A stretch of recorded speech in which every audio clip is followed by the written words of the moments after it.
अराई cast की तारीख, ये कौम कैसे बनी, ये कौम कहाँ से आई और अराई कौम की गोथें कौन कौन सी हैं। आज जो बातें मैं आपको अराई कास्ट के बारे में बताऊंगा, मुझे उम्मीद है कि आज से पहले आपको ये नहीं पता होंगी। और अगर आप अराई हैं तो इस वीडियो को आखिर तक लाजमी देखें ताकि आपको अपनी एक्चुअल हिस्ट्री का पता हो।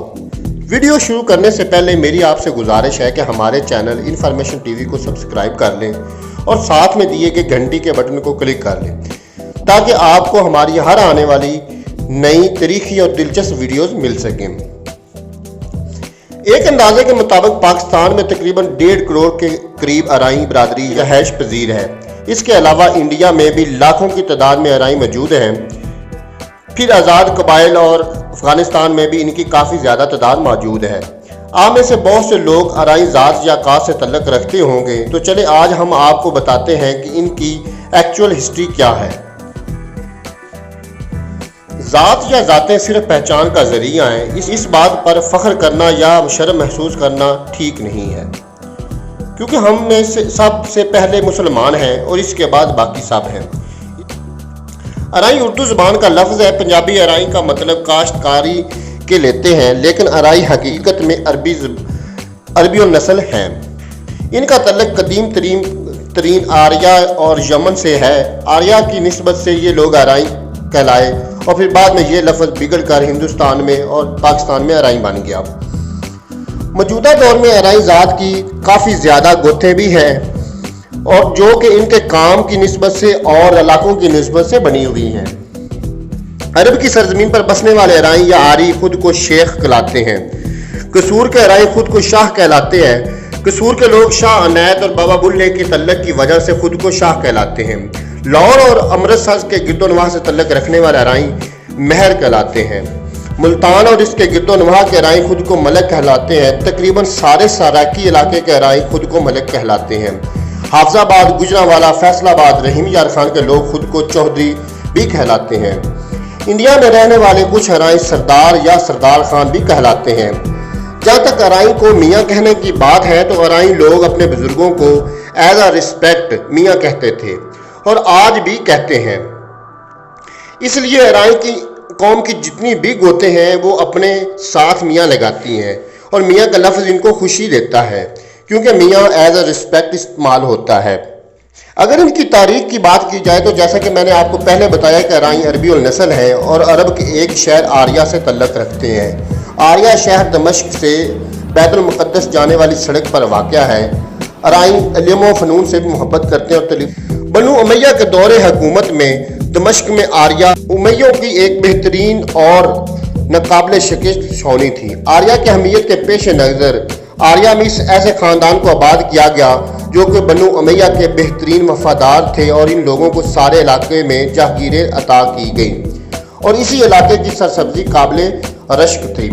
हर कबीले का एक सरदार होता था। हर कबीले अपने सरदार का ताबे था। इस वक्त का सिपह सलार और उन सरदारों के नाम अहकामात जारी करता था। सिंध के राजा दहर ने जब मुसलमान काफिले लूटने और मुसलमान बच्चों और औरतों को यरगमाल बनाया तो हजाज बिन यूसुफ ने मोहम्मद बिन कासिम की सरबराही में जब लश्कर भेजा तो इस वक्त आर्या शहर से भी बेहतरीन जंगजू इस लश्कर में शामिल थे। बाद मौरखीन के मुताबिक ये तादाद 6000 के करीब थी। हजाज बिन यूसुफ और खलीफा मलक की वफात के बाद खलीफा सलमान ने ज़ाती अनाज की बुनियाद पर मोहम्मद बिन कासिम हिंदुस्तान से वापस बुलवाया और इसे शहीद कर दिया, जबकि फ़ौज और हिंदुस्तान में ही रही, जिसमें आर्या के फ़ौजी भी शामिल थे। आर्या के सिपाहियों ने मुनज़्ज़म होकर गवर्नर बनु उमैया के हुक्म से सिंध, मुल्तान और गिरदोनवाह पर अपनी हुकूमत कायम कर ली। बनु उमैया की हुकूमत के बाद बनु अब्बास की हुकूमत कायम हुई, जो कि 416 हिजरी तक रही और हिंदुस्तान में भी इसी हुकूमत के गवर्नर नाफज रहे। बनु अब्बासिया के दौरे हुकूमत में आर्या या अराइयों पर काफ़ी ज़्यादा मुश्किलात आईं, क्योंकि बनु अब्बासिया के खलीफा आर्या को बनु उमैया के वफादार समझते थे। इसलिए ये लोग पहाड़ों में चले गए और मफरूर होकर खाना बदोशी इख्तियार कर गई और जब तक मंसूरा की खुद मुख्तियार रियासत कायम हुई, इसके बाद इनको कुछ राहत मिली। इसके बाद आर्या जो कि मुल्तान में मौजूद थे वो पंजाब के बाकी इलाकों में फैल गए और काश्तकारी में मसरूफ़ हो गए। इसलिए पंजाबी आहारी या आराइयों को काश्तकार समझते हैं। अरब काबिल काश्त नहीं, लेकिन इसके बावजूद अरबी लोग जब भी किसी काबिल काश्त जगह पर या मुल्क में गए तो ये लोग बहुत कारआमद साबित हुए। आहारी या आराई भी अरबी लोग थे, इसलिए ये जहाँ भी रहे उन्होंने अपने इलाके को काश्तकारी करके गुलो गुलजार बना दिया। जी हाँ दोस्तों, तो ये वही लोग हैं जो कि फातेह अव्वल, फातेह सिंध, मुजाहिद इस्लाम मोहम्मद बिन कासिम के साथ बरसगीरी में आए और कई साल तक बनु उमैया के काबिल एतबार और वफादार साथी रहे। इसके अलावा मोहम्मद गौरी और पठानों के अफवाज का बेशतर हिस्सा भी इन आराइयों पर मुश्तमिल था। अगर बात की जाए आराइयों की वफादारी की तो ये एक बाहिम्मत और वफादार कौम है, इसलिए आर्या में बनु उमैया ने इनको जागीरें अता की और बाद के हुक्मरानों के साथ भी इनके तल्लुकात अच्छे रहे, सिवाय बनु अब्बासिया के, क्योंकि बनु अब्बासिया आराइयों को बनु उमैया के वफादार साथी समझते थे। तरीके पाकिस्तान में इनका अहम किरदार रहा है। तरीके रेशमी रुमाल, 1857 की जंग, शाह इस्माइल की तहरीक जहाद में इन लोगों ने बढ़ चढ़ कर हिस्सा लिया। तरीके पाकिस्तान में मियाँ मोहम्मद शफी, सर शाह नवाज और अब्दुल बारी ने एक खास मुकाम और नाम पैदा किया। क़याम पाकिस्तान के बाद चौधरी मोहम्मद अली हमजा, M.A. सरदार, मोहम्मद शफी और मियाँ तुफैल मोहम्मद जैसी शख्सियात ने अपने खलूस की वजह से हर दिल अजीज हुई। पाकिस्तान पर हुकूमत करने वाले फौजी जर्नैल ज़ियाउल हक भी इसी कौम से तल्लुक़ रखते हैं। आराई सपूतों ने इल्म हुनर में अपना नाम पैदा किया और लगन और मेहनत से अपना मकाम हासिल किया। दोस्तों, आराई बरादरी पाकिस्तान की बहुत अहम बरादरियों में शामिल है।